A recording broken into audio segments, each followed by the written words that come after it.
નમસ્કાર, દૂરદર્શન સમાચારમાં આપનું સ્વાગત છે। શરૂઆત કરીએ મુખ્ય સમાચારથી।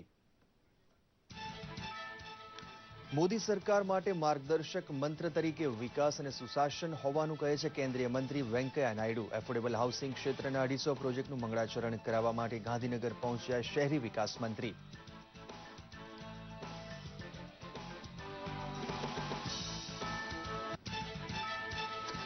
સૌને પરવડે તેવા ભાવે મકાન ઉપલબ્ધ કરાવવાની ઝુંબેશમાં અગ્રેસર બનશે ગુજરાત। પ્રધાનમંત્રીના ડ્રીમ પ્રોજેક્ટ હાઉસિંગ ફોર ઓલને સાકાર બનાવવા એક સાથે 250 પ્રોજેક્ટનું આજે મંગળાચરણ કરાવશે કેન્દ્રીય મંત્રી વેંકૈયા નાયડુ।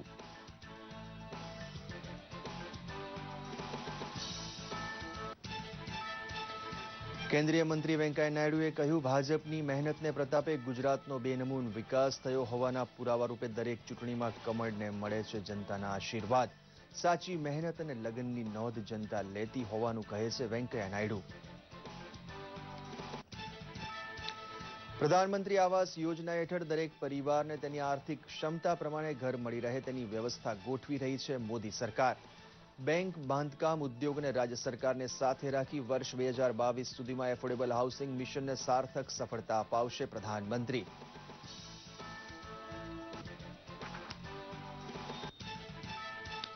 રાજકોટમાં 154 કરોડના ખર્ચે બસ સ્પોટ બાંધવાના પ્રોજેક્ટનું ભૂમિપૂજન કરે છે મુખ્યમંત્રી। રાજકોટની આધુનિક કાયાપલટ સાથે એઇમ્સ જેવી હોસ્પિટલ મળવાની શક્યતા વ્યક્ત કરે છે વિજય રૂપાણી।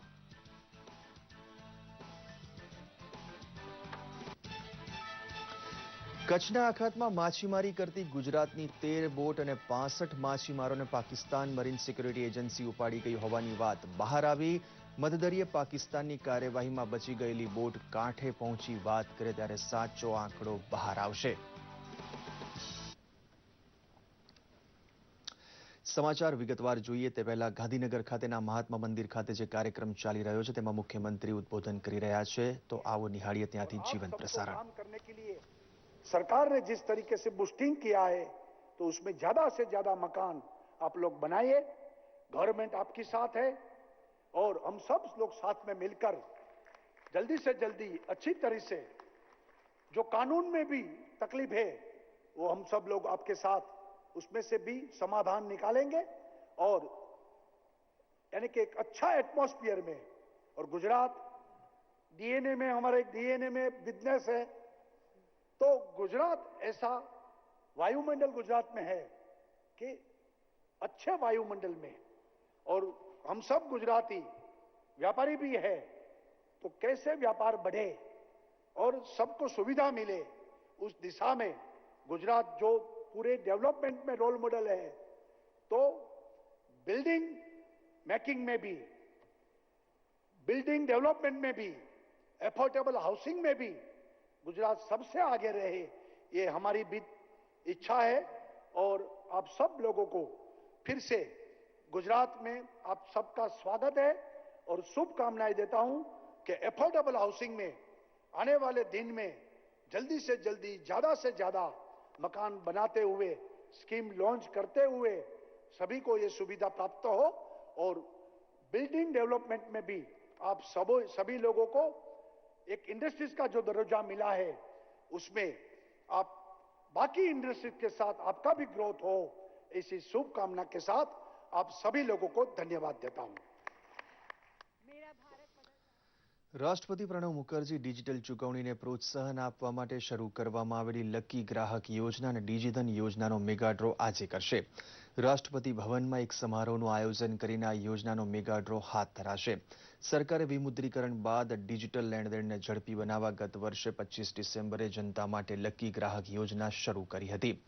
તેમજ વ્યાપાર માટે ડિજિધન વ્યાપાર યોજના શરૂ કરવામાં આવી હતી। આ યોજના હેઠળ દરરોજ 15,000 ગ્રાહકોને 1,000 રૂપિયાનું ઇનામ આપવામાં આવે છે અને દરેક અઠવાડિયે ગ્રાહકોને 1 લાખ રૂપિયાનું ઇનામ, જ્યારે વ્યાપારીઓને 50,000નું ઇનામ આપવામાં આવે છે। સરકારે 30 માર્ચ સુધી દેશના દરેક પ્રદેશમાં 90 ડિજિધન મેળાનું આયોજન કર્યું હતું।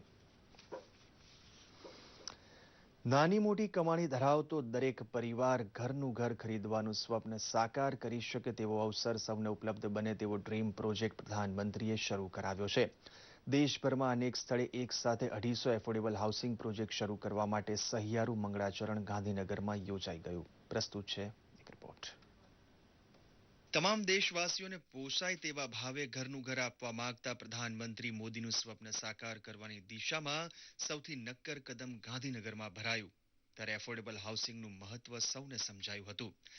એક સાથે 250 પ્રોજેક્ટનું એફોર્ડેબલ હાઉસિંગ ક્ષેત્રમાં મંગળાચરણ કરાવવા કેન્દ્રીય મંત્રી વેંકૈયા નાયડુ હાજર હતા. ये वो चाहिए, लोग कह रहे हैं हमको विकास चाहिए, तेजी से विकास चाहिए, हमको अपॉर्चुनिटीज चाहिए, हमको प्रोग्रेस चाहिए, हमको डेवलपमेंट चाहिए. The new generation, the young generation, they want only development, development, development. દેશની જીડીપીમાં 9% ફાળો આપતું આવાસ બાંધકામ ક્ષેત્ર 450 લાખ લોકોને પ્રત્યક્ષ કે પરોક્ષ રોજગારી આપે છે. મકાનની મોટી માંગ ઓછા ભાવે મળતા ઘર માટે હોવાથી બાંધકામ ઉદ્યોગ સરકાર પાસે ઇન્સેન્ટિવની અપેક્ષા રાખે છે. मोदी जी ने एक मिशन हाथ में लिया, देश को शीघ्र गति से परिवर्तन करना. Mere government initiative alone will not suffice. Government alone cannot take this gigantic task of reforming the country and transforming the country. We need people also to join. सब काम सरकार करेगा, हम बेकार बैठे तो चलेगा, ये भावना अभी चलेगा नहीं. नरेंद्र मोदी जी उसको स्वीकार करेगा नहीं. Everyone has to participate. That's why this public-private partnership, PPP model. That's why the FDI, foreign direct investment, also is allowed. That's why a lot of initiatives are being taken up for ease of doing business, for ease of approvals. Earlier it was red tape. Now the PM said put red carpet to the people. Private sector also should be involved.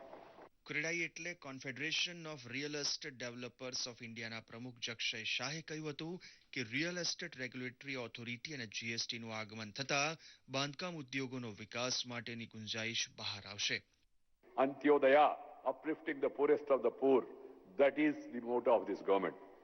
Secondly, one of the major decisions taken by Modi government is to ensure decent house for a dignified living for all the poor countrymen by 2022. On the occasion of 75 years of independence of our country, a decent house is the most fundamental aspiration of every countryman and in fact a right. Accordingly, the central government have launched Pradhan Mantri Awas Yojana. This mission is a cornerstone of our commitment to inclusive development as we are engaged in ensuring a high growth trajectory for rapid economic development. And we draw our inspiration from this soil of Gujarat. This new India has no meaning if you don't ensure housing for all, and that too a specific time frame. That's why the Prime Minister put 2022 as a deadline for roofing all Indians. વેપાર ઉદ્યોગ જગતમાં જેમ જવાબદારી સોંપી યુવા પેઢીનું ઘડતર કરવામાં આવે છે તેવી પરંપરા ભાજપમાં પણ છે. It has been tradition of our country. Our elders, they used to give scope for others. They used to encourage the second generation. Now, sitting here not to speak politics, but I remember in the days of Sri Atal Bihari Vajpayee, Sri R. Krishna Advani, they all identified Pramod Mahajan, Narendra Modi, Venkaiah Naidu, Sushma Swaraj, Arun Jaitley, and so on and so forth. That's why now Rajnath Singh and all, that's why we are all in the forefront. But when I became president, we also started identifying the third generation. From first generation to second generation to third generation, whether it is Ravi Shankar Prasad, whether it is Mukhtar Abbas Naqvi, whether it is Rajiv Pratap Rudy, whether it is Dharmendra Pradhan, whether it is Piyush Goyal, the third generation also identified and they are also being encouraged. 23 રાજ્યના 11,500 developer જેના સભ્ય છે તેવી સંસ્થા ક્રેડાઈને housing four ઓલનું અમલીકરણ બાંધકામ ઉદ્યોગની જીવાદોરી સમાન લાગે છે. તેની પાછળ જંગી રોકાણ પ્રવાહ અને સસ્તા મકાન માટેની ઊંચી માંગ જેવા પરિબળ છે. દૂરદર્શન સમાચાર, અમદાવાદ. વર્ષ 2022 સુધીમાં દેશના પ્રત્યેક પરિવાર પાસે પોતાની માલિકીનું ઘર હોય તે લક્ષ્યાંક સિદ્ધ કરવા માટે મોદી સરકાર તનતોડ મહેનત કરે છે તેમ કેન્દ્રીય શહેરી વિકાસ મંત્રી વેંકૈયા નાયડુએ જણાવ્યું છે. ओवरऑल 2022 तक सबके लिए मकान होना चाहिए, ये हमारा प्रधानमंत्री श्री नरेंद्र भाई मोदी जी का लक्ष्य है, हमारे लिए आदेश है. इसलिए पब्लिक सेक्टर, प्राइवेट सेक्टर मिलके ये काम पूरा करना चाहिए. इसलिए हम क्रेडाई, नेरेडको और अन्य प्राइवेट सेक्टर के साथ भी मिलकर काम करना चाहते हैं. इसलिए मैंने सोचा उनका एनुअल कॉन्फ्रेंस हो रहे तो उसमें आके इस कार्यक्रम को और भी थोड़ा महत्व देने के लिए मैं आया हूं। ગુજરાતની દરેક ચૂંટણીમાં જનતા ફક્ત ભાજપને જ આશીર્વાદ આપે છે તે બાબત સાબિત કરે છે કે બેનમૂન વિકાસ કરવામાં ભાજપ સફળ રહ્યું છે તેમ કેન્દ્રીય મંત્રી વેંકૈયા નાયડુએ જણાવ્યું હતું। आने वाले चुनाव में गुजरात में भी भारतीय जनता पार्टी दोबारा चुनकर सत्ता में वापस आएगा। कारण क्या है? तो सरकार ने जो अच्छा काम किया उसी के आधार पर हम लोगों के पास जाएंगे, लोग हमको मदद करेंगे, इतना हमको विश्वास है। नहीं, ये पॉलिटिकल पार्टीज चुनाव के पहले जो घोषणा करते वो घोषणाओं का पोषण करना चाहिए, उनका कहने का मुख्य उद्देश्य यही है। मगर उसको क्या कानून बना पाएंगे, क्या देखना चाहिए, बन पाए तो अच्छा होगा, मगर इसके लिए आम सहमति बनना चाहिए। उससे भी ज्यादा आप वादा करेंगे ना, 5 साल के बाद जनता के पास गए तो जनता उसी के आधार पर वोट देना चाहिए। जाति के आधार पर, मजहब के आधार पर और कोई किसी व्यक्ति के आधार पर नहीं, उनके कामकाज के आधार पर वोट करे तो ऑटोमेटिकली वही एक जैसा कहते हैं ना रेफरेंडम, उसका अप्रूवल या डिसअप्रूवल वगैरह। हमको गुजरात में क्यों इतना बार लोग हमको मदद दे रहे? कारण क्या है? जो सत्ता में आके हमने जो कहा वो किया, करके दिखाया, इसलिए लोग हमको मदद कर रहे हैं। इसलिए जो चीफ जस्टिस ने कहा इन प्रिंसिपल वस्तुतः मैं उससे सहमत हूं, मगर उसके लिए कानून बना के करना, नहीं तो पब्लिक 5 साल में मौका आ रहा है आपको। दूसरा ये भी सुझाव आया, पार्लियामेंट, असेंबली और स्थानीय चुनाव एक साथ होना चाहिए, ये बहुत जरूरी है, देश के हित में है, मगर इसके लिए भी हम आम सहमति बनना चाहिए। अदरवाइज देश में इलेक्शन फेस्टिवल होते रहते हैं, दो महीने में, 2 साल में, 3 साल में, 1 साल में चुनाव होते रहते हैं, और लोग मजाक में कहते हैं पॉलिटिशियन का 3 सूत्र कार्यक्रम है, इलेक्शन, करेक्शन, सिलेक्शन। इसके अलावा और कोई काम करने का समय भी नहीं मिलते। इसलिए मैं से प्रबल पक्षधर हूं। प्रधानमंत्री ने जो काल दिया देश को, लोकसभा, विधानसभा और स्थानीय चुनाव एक साथ हो गए तो देश के लिए अच्छा होगा, जनता के लिए अच्छा होगा, क्योंकि पूरा फोकस विकास की ओर होंगे, डेवलपमेंट की ओर होंगे। કચ્છના અખાતમાં માછીમારી કરી રહેલી ગુજરાતની 13 બોટ અને 65 માછીમારોને પાકિસ્તાન મરીન સિક્યોરિટી એજન્સી દ્વારા બંધક બનાવીને અપહરણ કરાયા હોવાના અહેવાલ પ્રાપ્ત થયા છે। માછીમારો ભારતીય જળસીમામાં માછીમારી કરી રહ્યા હતા ત્યારે પાકિસ્તાન મરીન દ્વારા તેઓને આંતરી લઈને તેમને બળજબરીપૂર્વક બંધક બનાવી લઈ જવાયા હતા। જો કે આજુબાજુના વિસ્તારમાં માછીમારી કરી રહેલા માછીમારો કિનારે પરત ફરે ત્યારે વધુ હકીકતો જાણવા મળી શકે તેમ છે। આ બનાવની જાણ થતાં માછીમારોમાં ભય ફેલાયો છે। ભારતીય જળસીમામાં પાકિસ્તાન મરીન દ્વારા આવી હરકતો વારંવાર બનતી રહે છે। વડોદરા બાદ રાજકોટ બસ સ્ટેશનને એરપોર્ટ જેવો આધુનિક બસ સ્ટેશન બનાવવામાં આવશે। શનિવારે રાજકોટ સેન્ટ્રલ બસ સ્ટેન્ડના નવીનીકરણનું ખાતમુહૂર્ત મુખ્યમંત્રી વિજય રૂપાણીના હસ્તે કરવામાં આવ્યું હતું। 154 કરોડના ખર્ચે એરપોર્ટ જેવો અદ્યતન સુવિધાવાળું સેન્ટ્રલ બસ સ્ટેશન તૈયાર કરવામાં આવશે। તેમણે તેમના વક્તવ્યમાં રાજકોટને એમ્સ મળશે તેવી પણ આશા વ્યક્ત કરી હતી। એસટી બસ સ્ટેશનના ખાતમુહૂર્ત સમયે વાહન વ્યવહાર મંત્રી વલ્લભ કાકડિયા, ટ્રાન્સપોર્ટ સચિવ વિપુલ મિત્રા, એમડી વિજય નેહરા, સાંસદ મોહનભાઈ કુંડારિયા સહિતના નેતાઓ ઉપસ્થિત રહ્યા હતા। રાજકોટમાં કિડની ટ્વિન ટાવર બનાવવાની મુખ્યમંત્રી દ્વારા જાહેરાત કરવામાં આવી છે। કિડની ટ્વિન ટાવરથી દરેક લોકો કિડનીના રોગને જાણી શકે અને તેનો નિકાલ લાવી શકશે। કિડનીના રોગની સારવાર અને ડાયાલિસિસ માટે રાજ્ય સરકાર સહાયરૂપ બનશે। સૌરાષ્ટ્રમાં ક્ષારયુક્ત પાણી હોવાના કારણે કિડની અને પથરીના રોગ છે ત્યારે રાજ્ય સરકારે આ રોગ મટાડવા સુપર સ્પેશિયાલિટી વ્યવસ્થા કરવામાં આવી છે। આ સાથે જ નર્મદાનું પાણી સૌરાષ્ટ્રમાં પહોંચાડવાનું કામ સરકારે કર્યું છે। આગામી સમયમાં રાજકોટમાં કિડની ટ્રાન્સપ્લાન્ટ થાય તેવો સરકારનો પ્રયત્ન છે। સુપર સ્પેશિયાલિસ્ટ દરેક જિલ્લામાં મળી રહે અને દર્દીઓનો જીવ બચે તે માટે સરકારે હેલ્થ પોલિસી તૈયાર કરી છે। રાજ્યમાં આગામી સમયમાં 500 જેનેરિક સ્ટોર્સ શરૂ કરવાની કવાયત હાથ ધરાઈ છે। આદિવાસી વિસ્તારોમાં મેડિકલ કોલેજ બને તો સરકાર જમીન આપશે। નવી મેડિકલ કોલેજો શહેરોમાં બને તો સરકાર આર્થિક સહાય અને જમીન આપશે। રાજકોટ શહેરની જૂની કલેક્ટર કચેરી ખાતે ₹192.91 લાખના ખર્ચે નવનિર્મિત જિલ્લા નોંધણી ભવનનું લોકાર્પણ મુખ્યમંત્રી વિજય રૂપાણીએ કર્યું હતું। આ ભવનના લોકાર્પણ બાદ મુખ્યમંત્રીએ આધુનિક કચેરીનું નિરીક્ષણ કર્યું હતું। કચેરીમાં એક દસ્તાવેજ નોંધણી કક્ષ, 9 ઓફિસ કક્ષ તેમજ પાર્કિંગ સુવિધા ઊભી કરાઈ છે। આ ભવનમાં રાજકોટ શહેરના સબ રજિસ્ટ્રાર કચેરી, રાજકોટ ઝોન 1 અને હેડક્વાર્ટર તથા સબ રજિસ્ટ્રાર કચેરી, નોંધણી નિરીક્ષકની કચેરી તથા લગ્ન નોંધણી અધિકારીશ્રીની કચેરીઓ કાર્યરત રહેશે। આ પ્રસંગે મ્યુનિસિપલ ફાઇનાન્સ બોર્ડના ચેરમેન ધનસુખભાઈ ભંડેરી, પવિત્ર યાત્રાધામ વિકાસ બોર્ડના ઉપાધ્યક્ષ રાજુભાઈ ધ્રુવ, ધારાસભ્યો ભાનુબેન બાબરિયા, ગોવિંદભાઈ પટેલ હાજર રહ્યા હતા। ખીરસરા પેલેસ પાસે આવેલ રાજશ્રી સેવા આશ્રમ ખાતેના 7 હનુમાનજી મંદિર ખાતે મુખ્યમંત્રી વિજય રૂપાણી તથા તેમના ધર્મપત્ની અંજલિબેન રૂપાણીએ આરતી ઉતારી હતી. મુખ્યમંત્રી આશ્રમમાં આવેલ સિદ્ધેશ્વર ગૌશાળાના ઔષધિ વનની જાણકારી આશ્રમના મેનેજિંગ ટ્રસ્ટી મહેન્દ્રસિંહ જાડેજા પાસેથી મેળવી હતી. આ પ્રસંગે સાંસદ મોહનભાઈ કુંડારિયા, મ્યુનિસિપલ ફાઇનાન્સ બોર્ડના ચેરમેન ધનસુખભાઈ ભંડેરી, પવિત્ર યાત્રાધામ વિકાસ બોર્ડના ઉપાધ્યક્ષ રાજુભાઈ ધ્રુવ, મેયર ડોક્ટર જમીનભાઈ ઉપાધ્યાય, ધારાસભ્ય ભાનુબેન બાબરિયા, જિલ્લા collector doctor Vikrant Pandey, police commissioner Anupamsinh Gehlot વગેરે ઉપસ્થિત રહ્યા હતા.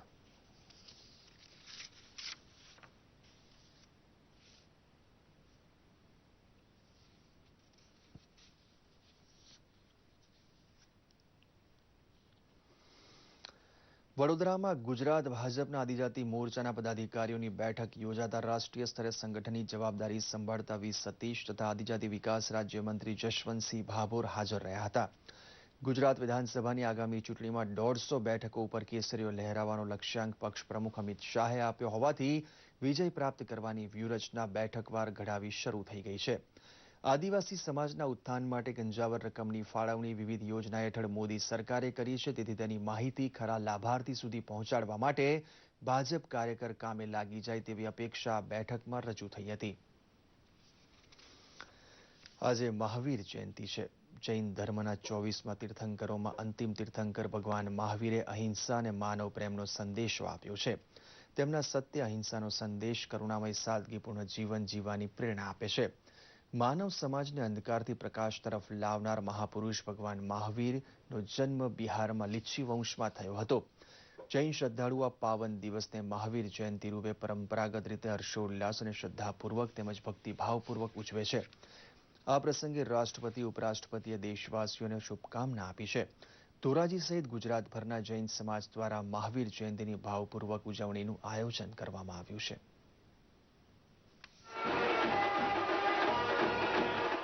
કે ગુજરાતની સરકાર વિજયભાઈ રૂપાણી એમણે હમણાં જ ગૌ હત્યા માટેનો એક બહુ જ કડક કાયદો બનાવ્યો છે. અમે એવું માનીએ છીએ કે મહાવીર ભગવાનનો જે સંદેશો છે જીવો અને જીવવા દો, એ સંદેશાને યથાર્થ કરતો આ ગુજરાત સરકારનો વિજયભાઈ રૂપાણીનો આ વટહુકમ છે. અમે બધાય વિજયભાઈ રૂપાણીના અને ગુજરાત સરકારના આ જે ગૌ હત્યા માટેનો જે વટહુકમ છે, જે કડક કાયદો બનાવ્યો છે, એને ધોરાજીનો સમસ્ત જૈન સમાજ આવકારે છે અને ગુજરાત સરકારને ધન્યવાદ આપે છે કે ભગવાન મહાવીરના જન્મ કલ્યાણકની આ એક મોટામાં મોટી ભેટ ગુજરાત સરકારે જૈન સમાજને આપી છે. પ્રધાનમંત્રી નરેન્દ્ર મોદી 17 એપ્રિલે બોટાદ આવી રહ્યા છે. તેઓ સૌની યોજનાનું લોકાર્પણ કરશે. આ કાર્યક્રમની તૈયારીના ભાગરૂપે અમરેલી કલેક્ટર કચેરી ખાતે સામાજિક ન્યાય અને અધિકારીતા મંત્રી આત્મારામ પરમાર, જળ સંપત્તિ રાજ્યમંત્રી નાનુભાઈ વાનાણી અને કૃષિ રાજ્યમંત્રી વી વઘાસિયાના અધ્યક્ષસ્થાને બેઠક યોજાઈ હતી. આત્મારામ પરમારે જણાવ્યું હતું કે સૌની યોજનાને લીધે ખેડૂતોને ખેતી માટે પાણી મળી રહેશે. પૂરતું પાણી મળી રહેતા ખેતીમાં વધુ સમૃદ્ધિ આવી શકે છે. જનભાગીદારીને જોડીને કાર્યક્રમને વધુ સફળ બનાવી શકાય. કૃષિ રાજ્યમંત્રી વઘાસિયાએ કહ્યું હતું કે જિલ્લાના 115 ડેમો સૌની યોજનાની લિંક 4માં જોડાતા ખારાપાટ સૂકા વિસ્તારો હરિયાળા બનશે, જેથી આ યોજના આપણા માટે આશીર્વાદ સમાન બની રહેશે. આદિવાસી બહુલતા ધરાવતા તાપી જિલ્લાના નવરચિત ડોલવણ તાલુકો અને ડોલવણ ગામ ભીંડાની ખેતી માટે દેશભરમાં નામના મેળવી રહ્યો છે. આ વિસ્તાર છેલ્લા એક દાયકાથી ઓર્ગેનિક ભીંડાની ખેતી તરફ વળ્યું છે, જેથી અહીંના ભીંડા માત્ર દેશમાં જ નહીં વિદેશોમાં પણ જગવિખ્યાત છે. જોઈએ એક રિપોર્ટ. વિસ્તાર ધરાવતો આ છે તાપી જિલ્લાનો ડોલવણ તાલુકો અને ગામ. આ વિસ્તારમાં રોજગારીનો કોઈ મોટો સ્ત્રોત ન હોવાને કારણે અહીંના લોકો ખેતી પર નભે છે. ત્યારે ડોલવણ તાલુકા તેમજ ગામ ભીંડાની ખેતી માટે જગવિખ્યાત છે. અહીંના 80 થી 90% વિસ્તારોમાં ઓર્ગેનિક ભીંડાની ખેતી કરવામાં આવે છે, જેથી અહીંના ભીંડા દેશભરમાં વખણાય છે. સાથે જ ખાસ કરીને મેટ્રો સિટીમાં તેની વિશેષ માંગ પણ છે. પ્રખ્યાત ને ભીંડાનો પ્રખ્યાત અમારા ભીંડા દિલ્હી, બોમ્બે અનેક દેશોમાં જાય છે અને એનાથી અમને ફાયદો પણ છે. ભીંડા કરીને જરાક 5 વર્ષથી કરે છે પણ અમને ફાયદો મળ્યો. અમે કાંથી કાં આવી ગયા, અમારું ખેતીમાં ઉદ્ધાર થયા અને અમારા ઘરમાં પણ ઉદ્ધાર થયા. અહીંના ભીંડાની ડિમાન્ડ વિદેશોની અંદર થવા લાગી અને આજે એ વિદેશોની અંદર ખાસ કરીને ડોલવણના ભીંડાના તરીકે ત્યાં પ્રખ્યાત છે. દિલ્હીની અંદર આજે ભીંડાની સપ્લાય થાય છે, ત્યાંથી આખા દેશની અંદર દિલ્હીથી સપ્લાય થાય છે, જેના લીધે ખેડૂતોને સારું એવું અહીં માર્કેટ મળી રહે છે. ડોલવણ, સબયાર્ડ અને વ્યારા સ્થિત માર્કેટયાર્ડમાં ભીંડાનો યોગ્ય ભાવ મળતા ખેડૂતો વેચાણ અર્થે અહીં આવતા હોય છે. તેમજ અહીંના વેપારીઓ દ્વારા ભીંડાને યોગ્ય રીતે પેકિંગ કરીને દેશના મેટ્રો સિટીઝમાં વેચવામાં આવે છે, જેનો સારો એવો ભાવ મળતા ભીંડાનો પાક ખેડૂતો અને તેની સાથે જોડાયેલા વેપારીઓ માટે ફાયદાકારક પુરવાર થઈ રહ્યો છે. અહીં ખેડૂતોને ભીંડાના ખુલ્લી હરાજી, ખરોતોલ અને રોકડા નાણાં મળતા હોવાથી તેઓ આર્થિક રીતે પગભર થયા છે. અહીંના ભીંડા દેશની મેટ્રો સિટીમાં ખૂબ જ માંગ રહે છે. વર્ષ 2014-15ના વર્ષમાં અહીં અંદાજિત 20 કરોડ ભીંડાની આવક ખેડૂતોને મળી હતી, જે હાલ પણ મળી રહે છે. મહત્વનું છે કે વર્ષ 2013-14માં વિદેશોમાં દેશની મોટાભાગની શાકભાજીઓ પર જંતુનાશક દવાઓના અવશેષો વધુ પડતા જણાતા શાકભાજીઓ અને ફળફળાદીઓ પર પ્રતિબંધ લાગ્યો હતો, જેની અસર ભીંડાના શાકભાજી પર પણ વર્તાઈ હતી. જેને પગલે અહીંના ખેડૂતો ધીમે ધીમે ભીંડાની ઓર્ગેનિક ખેતી તરફ વળ્યા છે, જેને કારણે અહીંના ભીંડા વિદેશોમાં ફરી વેચાણ અર્થે જાય અને ડોલવણનું નામ વિદેશોમાં પણ વખણાય. દૂરદર્શન સમાચાર માટે તાપીથી નીરવ કંસારાનો અહેવાલ. ધરમપુર શહેરના તબીબે એક 45 વર્ષીય દર્દીની યુરિનરી બ્લેડરમાંથી 1.4 કિલોગ્રામની મસમોટી પથરીને કુનેહપૂર્વક બહાર કાઢી વિક્રમી સફળતા મેળવી છે. આ મસમોટી પથરીને લઈ ભારે કળતર અને અસહ્ય પીડાથી પરેશાન દર્દીએ સફળ શસ્ત્રક્રિયાને અંતે રાહત અનુભવી છે. આ પથરીનું ડોક્ટર ડીસી પટેલે દર્દીનું ઓપરેશન હાથ ધરી આશરે 1.5 કલાકને અંતે આ મસમોટી પથરીને સફળતાપૂર્વક બહાર કાઢી હતી, જેની તપાસ કરતા પથરીની લંબાઈ 13 સેન્ટીમીટર, પહોળાઈ 9 સેન્ટીમીટર અને ઊંચાઈ 10 સેન્ટીમીટર અને વજન 1 કિલો 400 ગ્રામ હોવાનું જણાયું હતું. જોકે દેશમાં સૌથી મોટી પથરી હોવાની શક્યતાને લઈ લિમ્કા બુક ઓફ રેકોર્ડ્સમાં સ્થાન મળવાની સંભાવના તબીબો વજન છે 1 કિલો 400 ગ્રામ અને એનું ડાયમેન્શન છે 13 બાય 10 બાય 9 સેન્ટીમીટરનું. અત્યારે દર્દી એકદમ સરસ છે. ભારત દેશની અંદર અત્યાર સુધીમાં 834 ગ્રામની પથરી કાશ્મીરમાંથી ઓપરેટ કરીને કાઢવામાં આવેલી છે, એ અમને જાણવા મળ્યું છે. જેથી આ પથરી 1 કિલો 400 ગ્રામની છે, એ આપણા દેશમાં સૌથી મોટામાં મોટી પથરી હોઈ શકે, એ ઘણી મોટી ઘટના કહેવાય છે. ડૉક્ટર સાહેબે કીધું કે પથરીનું પ્રમાણ મોટું છે, ઓપરેશન કરવા પડે છે. સારું કરી નાખીએ. જ્યારે ઓપરેશન કર્યું ત્યારે ખબર પડી કે પથરી આટલી મોટી છે. સરસ સારું એકદમ થઈ ગયું. દક્ષિણ ગુજરાતમાં દારૂના દૂષણને કારણે આદિવાસી હળપતિ સમાજની વસ્તીમાં અગાઉના વર્ષોની સરખામણીએ ચિંતાજનક ઘટાડો નોંધાતા વહીવટીતંત્ર દોડતું થયું છે. આ સમાજની બદીઓ દૂર કરવા નવસારી જિલ્લા પંચાયતે એક શામ હળપતિ સમાજના સંઘ અભિયાન શરૂ કરાયું છે, જેમાં સમાજમાં દારૂ પીવાનું પ્રમાણ વધુ જોવા મળતા દારૂને તિલાંજલિ આપી સમાજ ઉત્થાનના કામો શરૂ કરવામાં આવ્યા છે. Doctor APJ Abdul Kalam foundation સાથે જોડાયેલા 6 IIM સ્નાતકો નવસારી જિલ્લાના અભ્યાસ માટે આવ્યા છે અને સમાજમાં અવિકસિત સમાજ માટે જિલ્લા વિકાસ અધિકારી દ્વારા થઈ રહેલા પ્રયાસની સરાહના કરી હતી. ખોટી જીવનશૈલીને લીધે પછાત રહી ગયેલા વર્ગના ઉત્થાન માટે યુવા પેઢી આટલી કાળજી રાખી ગામડે ગામડે ફરે તેને સારો દાખલો તો ગણવો જ પડે. ગીર સોમનાથ જિલ્લા સુત્રાપાડા તાલુકાના ટીમડી ગામે વન વિભાગે ખુખાર દીપડીને પિંજરે પૂરી સાસણ એનિમલ કેર સેન્ટર ખાતે લઈ જવાતા ગામના લોકોને મોટી રાહત થઈ છે. ટીમડી ગામે છેલ્લા ઘણા દિવસથી રાત્રિના સમયે ખુખાર દીપડી શિકારની શોધમાં આવતી હતી, તે અનેક પશુઓનું મારણ કરતી હતી. ગામ લોકોએ વન વિભાગને જાણ કરતા વન વિભાગે પાંજરું મૂકતા દીપડીને પાંજરે પૂરવામાં સફળતા મળી છે. જંગલ પ્રદેશમાં તેમનો ખોરાક બનતા પશુઓની સંખ્યામાં ભારે ઘટાડો થતા દીપડાઓ ધીમે ધીમે માનવ વસ્તી તરફ આવવા લાગ્યા હોવાનું જાણકારો કહે છે. ઉનાળાની શરૂઆત થતા પશુ પક્ષીઓને પીવા માટે પાણી મળવું લગભગ દુર્લભ હોય છે, ત્યારે પક્ષીઓને પીવાનું પાણી મળી રહે તે માટે અમદાવાદના સેવાભાવી નેચર ગ્રુપ દ્વારા વિનામૂલ્યે કુંડાઓનું વિતરણ કરવામાં આવ્યું હતું. શહેરમાં ગરમી વધારે પડી રહી છે, ત્યારે પક્ષીઓના જીવ બચી જાય તે માટે છેલ્લા 3 વર્ષથી પક્ષીઓ માટે કુંડાનું વિતરણ કરવામાં આવે છે, તેમ સામાજિક કાર્યકર ધવલભાઈએ જણાવ્યું હતું. પરીક્ષાઓ પૂર્ણ થવાના આરે છે અને ગરમીનું પ્રમાણ વધતા સમર વેકેશનનો માહોલ સર્જાયો છે. બાળકો અને યુવાનો સ્વિમિંગ પુલમાં ધીંગામસ્તી કરે છે. સુરતના સરિતા સંકુલમાં ખાસ સમર બેચ શરૂ કરાઈ છે. બાળકો ટીવી જોઈ અને વિડીયો ગેમમાં સમય પસાર કરે તેના કરતાં તેઓને શારીરિક કસરત થાય તેવી પ્રવૃત્તિમાં વ્યસ્ત રહે તેવું વાલીઓ ઈચ્છે છે, જેથી તેમને સ્વિમિંગ તરફ વાળવામાં આવે છે. સ્વિમિંગ કરવાથી બાળકોને શારીરિક વિકાસ થાય છે તેમજ તેઓ પૂરતી ઊંઘ પણ લે છે. શાળાના પુસ્તક છાપ ભણતરની સાથે શારીરિક સજ્જતા કેળવાય તેવી પ્રવૃત્તિ બાળકોને કરાવવી જોઈએ તેમ બધા માને છે.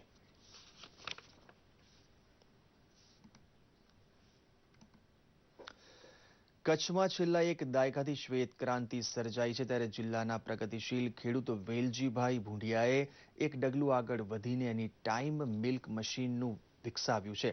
જી હા, વેલજીભાઈ ભુંડિયાએ ભુજોડી ખાતે નજીકના ફાર્મ હાઉસ પાસે લોકોને 24 કલાક દૂધ મળી શકે તેવા ઉમદા ઉદ્દેશથી કચ્છનું સૌપ્રથમ મિલ્ક એટીએમ શરૂ કર્યું છે. પ્રસ્તુત છે એક રિપોર્ટ.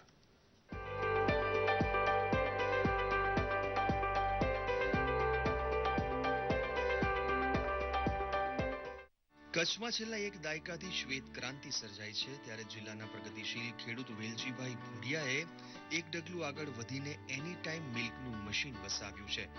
જી હા, વેલજીભાઈ ભુંડિયાએ ભુજોડી નજીક તેના ફાર્મ પાસે જ લોકોને 24 કલાક દૂધ મળી શકે તેવા ઉમદા ઉદ્દેશ્યથી કચ્છનું સૌપ્રથમ મિલ્ક એટીએમ શરૂ કર્યું છે. માધાપરના ખેડૂતે ઓર્ગેનિક ખેતી કરી તમામ ફ્રૂટના ફ્રેશ જ્યુસના સ્ટોરેજની શરૂઆત કર્યા બાદ કોઈ ભેળસેળ વિનાનું દૂધ લોકોને મળી રહે તેવા ઉદ્દેશ્ય સાથે મિલ્ક એટીએમનું નિર્માણ કરાવ્યું છે. આ મિલ્ક એટીએમમાં 20, 50 અને 100 રૂપિયાની ચલણી નોટો નાખતા જ દૂધ મળે છે. 20 રૂપિયાની નોટ ચલણ આપનું જે 20 રૂપિયાની અંદર મૂકશે એટલે એને વાસણમાં ભરી લે. પછી દાખલા તરીકે 30 નું જોઈએ તો 30 રૂપિયા નાખશે અને 20 રૂપિયાની નોટ એક 10 રૂપિયા તો અડધો લીટર દૂધ આવશે. એમ 60 રૂપિયાના દૂધની અત્યારે એનું મેં સેન્સર બંધાવેલું છે. 50 રૂપિયાની નોટ અને 10 રૂપિયાની નોટ આ બે નોટ અંદર મૂકશે એટલે 1 લીટર દૂધ એની અંદર એટીએમ એને ગ્રાહકને આપી દેશે. એટલે એમાં કોઈ વચ્ચે માણસ નહીં હોય. એટીએમ પોતે નોટ સ્વીકારી લેશે. એમાં ખોટી નોટ કોઈ દિવસ સ્વીકારશે નહીં. આ પ્રકારનું એટીએમ એક સિસ્ટમ છે આખી એને સેન્સરની. એ સેન્સર દ્વારા આ દૂધ એને પમ્પિંગ ચાલુ થઈ અને ગ્રાહકને આપી દે. આણંદની અમૂલ ડેરી દ્વારા મિલ્ક સેન્ટરની શરૂઆત કરાઈ હતી. જો કે કચ્છ જેવા રણ વિસ્તારમાં આ પ્રકારની સુવિધા મળતા લોકોમાં આનંદ સાથે રોમાંચ પણ છે. દૂધનું એટીએમ મશીનનું ઉત્પાદન કરવામાં આવ્યું છે, જેમાં દેશની દેશી ગાય, જેને કાંકરેજ ગાય કહેવાય છે, એનું ઉત્તમ દૂધ જેને જેટલા પ્રમાણમાં જોઈએ એટલા પ્રમાણમાં મળી રહેશે. મશીનની ઉપર જ પ્રાઇસ પર કિંમત લખેલી છે 100 રૂપિયાથી કરી અને 10 રૂપિયા સુધીમાં જેને જેટલું દૂધ જોઈએ એવું ઠંડુ અને શુદ્ધ દૂધ પીવા માટે ઉપલબ્ધ છે. કચ્છમાં પશુપાલન ક્ષેત્રે હાલ ડંકો વાગી રહ્યો છે ત્યારે એક પશુપાલક તેમજ પ્રગતિશીલ ખેડૂતે એટીએમ મશીનથી દૂધની પહેલ કરી તે એક નવી ક્રાંતિ સમાન છે અને કેટલાય પશુપાલકો આ ક્રાંતિથી પ્રેરાયા પણ છે. ત્યારે આગામી દિવસોમાં કચ્છમાં અનેક સ્થળોએ આવા મશીનો જોવા મળે તો નવાઈ નહીં. દૂરદર્શન સમાચાર માટે કચ્છથી કૌશિક ખંડેચાનો અહેવાલ. ટ્વિટર પર ટ્રેન્ડ થયું મહાવીર જયંતિ. સચિન તેંડુલકરે હેલ્મેટ પહેરવાની શરતે આપી સેલ્ફી તેમજ રાજકોટમાં બની રહેલા નવા બસ સ્પોટની ઝલક જોઈએ આજના સોશિયલ કનેક્ટમાં.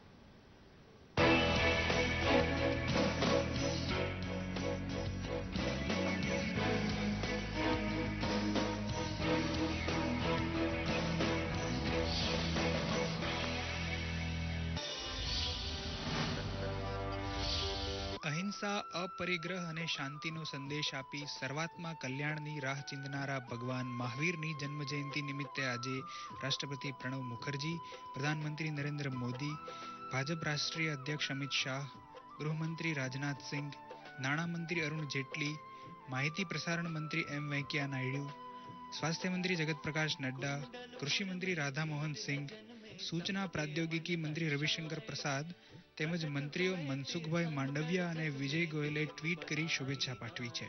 ઉપરાંત મુખ્યમંત્રી વિજયભાઈ રૂપાણી, નાયબ મુખ્યમંત્રી નીતિનભાઈ પટેલ અને ગુજરાત ભાજપ અધ્યક્ષ જીતુભાઈ વાઘાણીએ પણ ટ્વીટ કરી મહાવીર જયંતિની શુભકામના પાઠવી છે.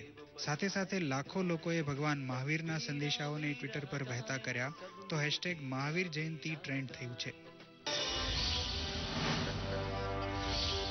પૂર્વ ક્રિકેટર સચિન તેંડુલકર કારમાં હતા અને ટ્રાફિક સિગ્નલ પર એક ચાહકે સેલ્ફી લેવા વિનંતી કરી ત્યારે એમણે સેલ્ફી તો આપી પણ એક શરત સાથે. જુઓ એમનો આ ફેસબુક વિડિયો. अच्छा एक प्रॉमिस करो, नेक्स्ट टाइम हेलमेट डालोगे, okay? It's dangerous for you ना, लाइफ प्रेशियस है बहुत, okay? Yes sir. Is that a promise? Yes sir. Thank you so much. 100%. Okay, helmet डालो भाई.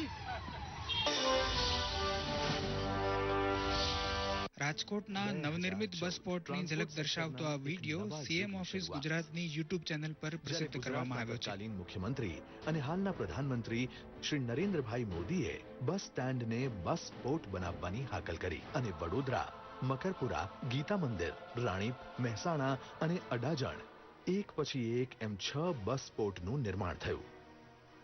અને આપણા મુખ્યમંત્રી વિજયભાઈ રૂપાણીએ અમરેલી, ભુજ, જૂનાગઢ, રાજકોટ, ભરૂચ, નડિયાદ, નવસારી, પાટણ, મોડાસા અને પાલનપુર એમ બીજા 10 બસ પોર્ટને મંજૂરી આપીને એને ફાસ્ટ ટ્રેકમાં આગળ વધાર્યું.